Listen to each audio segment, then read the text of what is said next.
kritis dalam analisis wacana. Sebelum kita masuk ke dalam materi, langkah baiknya kita berdoa untuk Serida. Berdoa, mari kita berdoa.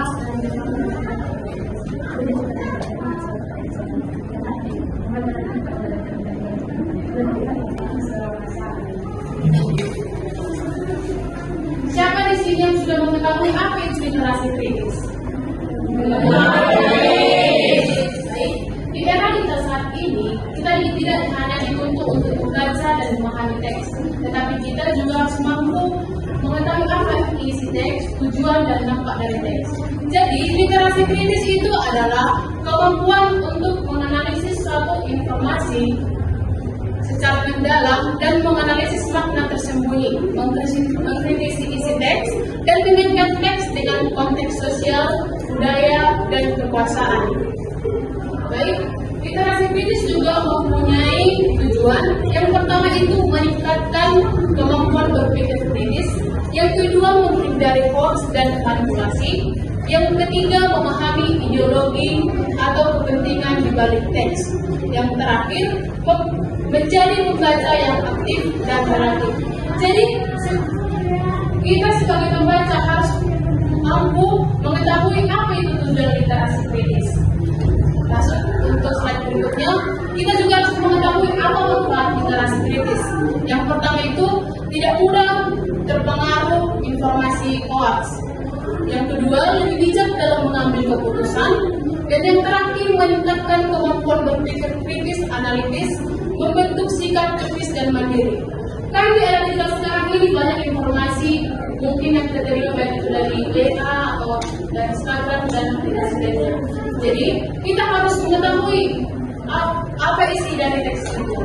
Karena kan dari informasi yang diberikan kita jadi tertipu dengan informasi tersebut. Baik, literasi kritis juga mempunyai ciri-ciri. Yang pertama itu tidak menerima informasi secara langsung. Yang kedua, selalu mempertanyakan isi teks. Yang ketiga, mampu menemukan makna tersirat. Yang keempat, mengaitkan teks dengan realitas sosial. Dan yang terakhir, menyadari adanya sudut pandang tertentu. Nah, dalam sebuah informasi, kita juga harus mengetahui apa sih tujuan dari teks itu. Kita juga harus mengetahui apa makna dari informasi yang kita terima dari sosial media yang kita gunakan.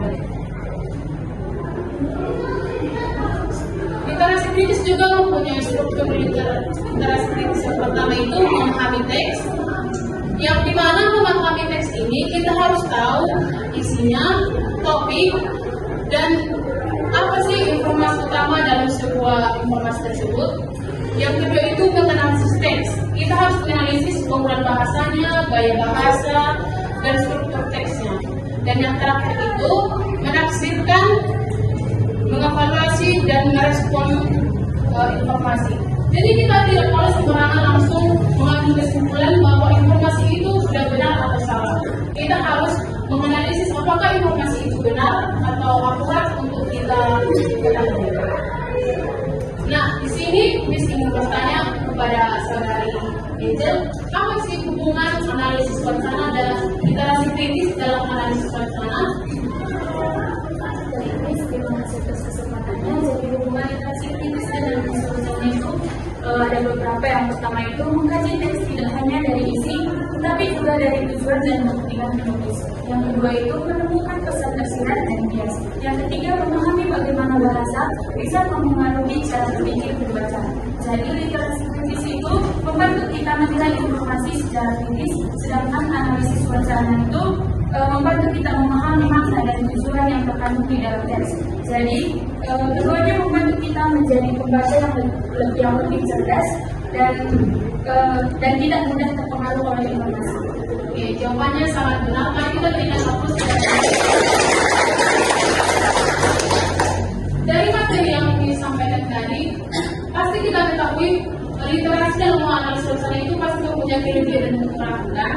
Yes. Untuk saudara Riolan, coba sebutkan menurut pendapatmu apa sih kelebihan dari literasi kritis?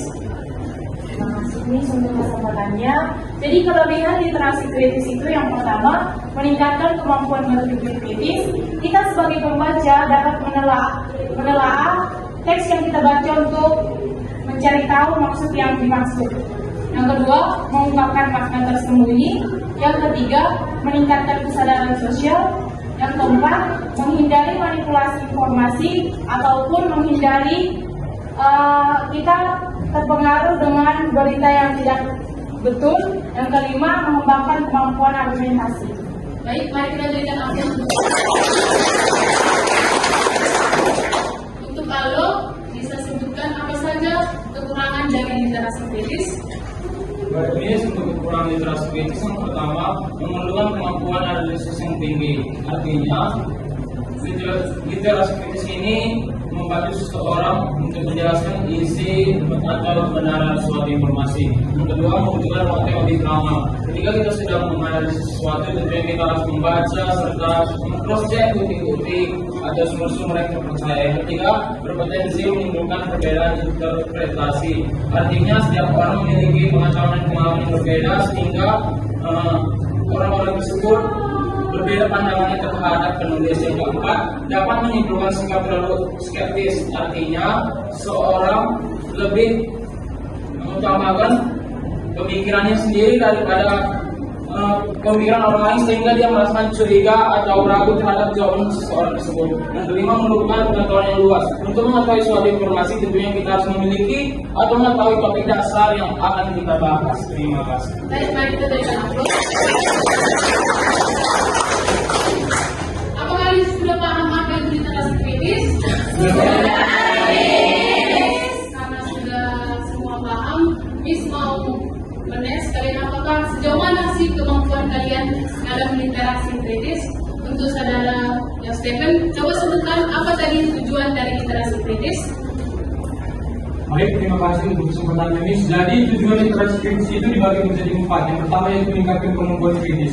Jadi di sini tujuan literasi kritis ini tidak hanya membuat kita hanya membaca informasi, tetapi dapat menemukan informasi dari informasi lain dari media yang lain juga. Yang kedua yaitu menghindari hoax dan manipulasi. Jadi ketika membaca informasi, kita tidak langsung percaya kepada informasi itu, tapi mencari dari informasi lain untuk memastikan informasi itu betul atau tidaknya. Yang ketiga yaitu memahami ideologi atau kepentingan di balik teks. Jadi dalam literasi kritis kita tidak hanya melihat sebuah informasi, tetapi mampu untuk memberikan tanggapan dan menghubungkannya ke dalam pengalaman kita pribadi. Yang keempat yaitu mencari pembaca yang aktif dan perspektif. Jadi di sini literasi kritis bertujuan untuk membuat kita tidak hanya membaca informasi, tetapi dapat memberikan bagaimana informasi itu menyampaikan informasi yang kebenaran dari informasi yang kita dapat. Terima kasih. Oke, mari kita berikan aplaus. Karena semua sudah paham, Miss, ada sebuah pertanyaan. Nanti siapa yang bisa menjawab, kita akan berikan hadiah. Amin. Untuk saudara Marlina, Miss mau bertanya, mengapa literasi kritis sangat penting di era kita sekarang ini? Baik, terima kasih atas pertanyaan ini. Karena literasi kritis sangat penting, karena pembaca tidak akan langsung menerima mentah-mentah informasi yang diterima, tetapi pembaca akan memeriksa sumber, tujuan penulisan, penggunaan bahasa dan data yang telah disajikan, sehingga pembaca tidak menerima informasi yang menyesatkan. Terima kasih. Mari kita berikan aplaus. Dari materi kita hari ini kan sudah anak-anak sudah memahami semuanya. Miss mau salah satu dari kalian menyimpulkan materi kita pada pagi hari ini. Baik, untuk saudara besar. Terima kasih. Jadi Miss, kesimpulan yang dapat saya buat dan saya simpulkan yaitu literasi kritis dalam menganalisis wacana sangat penting untuk menghadapi informasi di era digital. Dengan kemampuan ini, seseorang tidak hanya menjadi pembaca, tetapi juga penilai yang cerdas terhadap setiap informasi yang diterima. Baik, mari kita berikan aplaus. Sekian dari materi kita pada pagi hari ini. Sebelum kita menutupnya, marilah kita tutup dengan doa dari Ibu dan Putri. Untuk pembelajaran kita pada hari ini.